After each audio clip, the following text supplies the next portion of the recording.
All right. Kayla. Kayla, where are you from originally? Where'd you grow up? Tacoma, Washington. And then when I was 15, I moved to Puyallup, Washington State, that is. Tell me about your family growing up. Unfortunately, I didn't really have a good childhood. Thanks to my dad, he was very abusive towards me and my mom. I don't talk to him this day, but my mom, me and her have a very good relationship, always have. How would you describe your childhood in general? Childhood, up until the age 9, I think. My dad left, but up until then, it was, especially when I was 7, it was really tough. A lot of bad things happened, not like sexually or anything, but yeah, my dad, he was just a monster.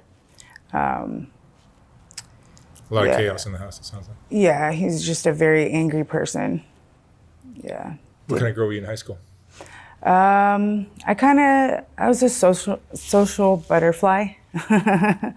Always had friends in every one of the cliques. And how did you end up getting introduced to this line of work? I started online. I used to live in Fife, and I did online with like Mega Personal, Skip the Games. What age was that? That was about a year and a half ago. Oh, so you didn't get started early, you got started late. Yeah. Where did your life leave after high school? Oh, after high school, I became homeless when I was 20. And I was homeless for like 8 years. Were drugs a part of your life? Huh? Were drugs a part of your life? Back then, they aren't now. Mm-hmm. I got like 2 years clean. Good for you. So, but my whole 20s, I was homeless, pretty much from 20 to 28 in Puyallup, Sumner, Ording. What was your drug? It started out with weed, of course. I started that when I was like 13, and then it progressed to like cocaine when I was 16, and then when I was like 21, I started using meth, and then just a couple years ago, almost 4 years ago, I started using heroin, and then the pills came out, and I was doing those, and then I stopped those, and then I did a little bit of fentanyl with the pills. And you're clean now? Yes. Do you have children? Yes, I do. And where are they? They are back in Washington, but I keep close contact with them. They're staying with your mom? Family. Yeah. Yeah. So you started doing this kind of work just to... I like the money, survival. Yeah. Do you find it's better money than you can get with a regular job? Sometimes. Tell me about the men who are your clients. I've come across some really nice gentlemen, and then I've come across and put in bad situations. Unfortunately, when I was staying in Fife, I got raped twice. Wrong place, wrong time, wrong dude. I got a bad picker, I guess. What is it about this kind of work that works for you? Most women would say this just doesn't work for me. It's too dangerous. It's too degrading. It's too whatever. Yeah. Easy money. Easy money. You find that once you get over the hurdle of that first time of doing it for money, that it becomes easier? Yes, it does become easier. It's a little rocky in the beginning because a lot of, what is that? Like self-conscious, you almost are like fighting yourself, talking to yourself, what should I be doing this? Yeah. So now you're working online mostly or on the streets? On the streets. And you work with a pimp or without? I don't want to put a title on it, but I'm taken care of and got the right protection, so. Yep. I understand. And so back to your clients, how many of them you think are married? Probably a good portion of them. They actually have told me themselves that they are married, and it makes it a little awkward, but I get over it quickly. I'm just like, oh, okay. And what do you make of that? I mean, does that affect the way you see relationships? Well, yeah, of course it does, but I don't let it affect me. The guys will come to you, or do you have a room, or you go to a car? Or Mostly car dates. Sometimes they'll pay for a hotel room for like an hour or whatever.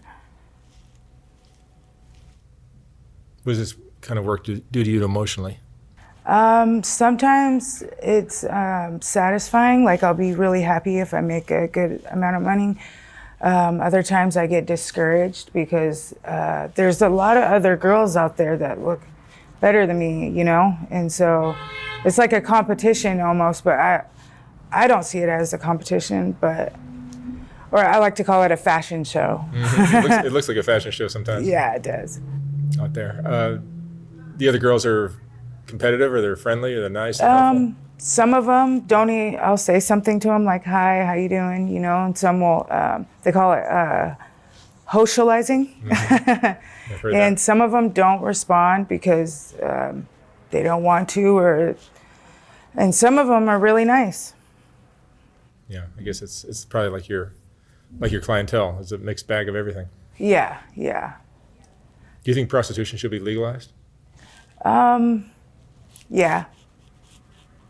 It's almost like you're providing a service for men that are Customer service. Yeah, well, no, right? But sometimes these guys are a lot of them are probably, they have a lot of worked up emotions that they don't know how to deal with. Yeah. And they're not going to. Do you recall your first time doing this? Yeah. I was really, really shy. And I think the guy kind of took advantage of that because he's like, oh, this girl must be new. But thank God I had one of my girlfriends with me because it was an online thing. So I just did duos with her for the majority of me starting. For the first 7 to 8 months, I did online work with one of my girlfriends back in Washington. We were staying in Fife at the time, though. Were there other things you wanted to do with your life? Oh, yes, of course. My dream job was an X-ray technician. I have my GED. I just haven't really thought about going back to school. Do you believe in karma? Yes, I do. How does karma play into this whole world that you're in? Karma, I believe you do people how they do you. So if somebody does me good, then I'm going to treat them good. And if they do me bad, then, karma will get them. Some people might say that you're sleeping with other women's husbands. Well, they should. Their wives better. They're coming to me for some reason, something that their wife isn't doing. Does it make you question the whole idea of marriage? Oh yeah, I know I'm never gonna get married in this lifetime. Relationship is overrated, kind of. There's no morals, and nobody takes it seriously anymore, like they did back then. Right. Is this a lonely life for you? No. How does it affect your self-esteem? You get guys saying, "Oh, you're beautiful." Yeah, all the time. It affects it greatly. I feel good about myself. Everybody has their days, though. Yeah. Sometimes I'll not feel as pretty as I did, a couple days before. But I just. But then the guys are also picking you up and taking you around the corner and doing some business, and then you're out of the car again. Yeah. That's got to impact your self-esteem as well. Yeah.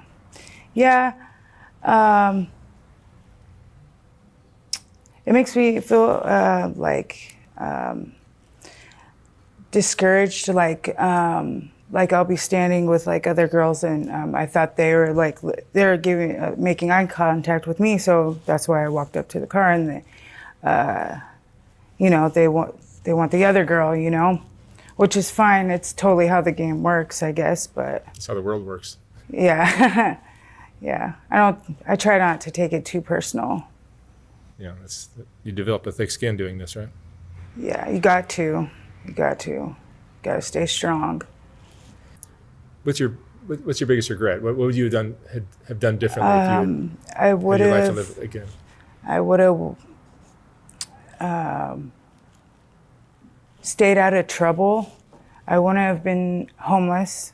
That's one of my biggest regrets, is becoming homeless, because it had a really deep impact on my life. Did you find when you started this kind of work, your back was against the wall and you just needed money quickly? And Yeah. is that what it was? Yeah. Did you consider how crazy this kind of work is, though? Yes. One incident, my second day here in Los Angeles, I got into the car with someone, and a bullet went right through the back window. I guess it was his wife or something, but yeah, it shattered the glass, and that scared me really bad. And then I had another incident. This was less than a week ago, where a black guy got out of his car, and he tried to pull me to his car. He's like, "Get in the car, bitch," and smacked my phone out of my hand. And my friend was with me, and he's like, "If you call anybody, I'll kill you, or I'll kill her." That was scary. It got my adrenaline pumping pretty bad. How do you think working the streets is changing you? It's making me tougher. I used to be really sensitive, but I'm getting there. And being tough is a good thing or a bad thing? A good thing. Is it? Yeah. Not overly tough, to where I'd be a bitch to everybody, but in the right circumstance, just not taking any shit, having boundaries and stuff like that. Does that make sense? Yeah. Okay. Do you think you're addicted to the fast money? Yeah, a little bit, yeah. It'd be hard for you to quit? No, no, it wouldn't be hard for me to quit. Maybe it would be. I haven't really thought about stopping. I know I'm not going to do this forever, but someday I'll stop. Do you ever think you deserve a better life than being a girl that's out in the streets? I don't really think. I have a pretty good life right now. It was a lot better than where I was at before I came to work on the streets. Mm-hmm. Do you believe in love now? Yeah, for some people. Not in love, but having love for family and friends, of course. What advice would you give to a girl who's considering doing this kind of work? Just to be careful and always have condoms, and make sure that you have pepper spray, because some of these guys are weirdos out there, and they'll try to, pull something, try to rape you or choke you or hit you, or just be careful. Do you get some of these guys asking you for things that are riskier than you're comfortable doing? Yeah, all the time. Some of them want to kiss or do inappropriate things. Kissing is real personal, I think, and I don't let them go down on me either, because I just explained I'm supposed to be pleasuring you, not you pleasuring me, type thing. And Kayla, what would you say is the most important lesson you've learned in your life? Most important lesson, to just when I fall, just to get back up, and don't let anything hold me down. Don't care too much about what other people think, and just stay strong. All right. Kayla, thank you so much for sharing your story. Was that good? It was good. Okay. Thank you very much. Did I come off nervous? No, you're fine.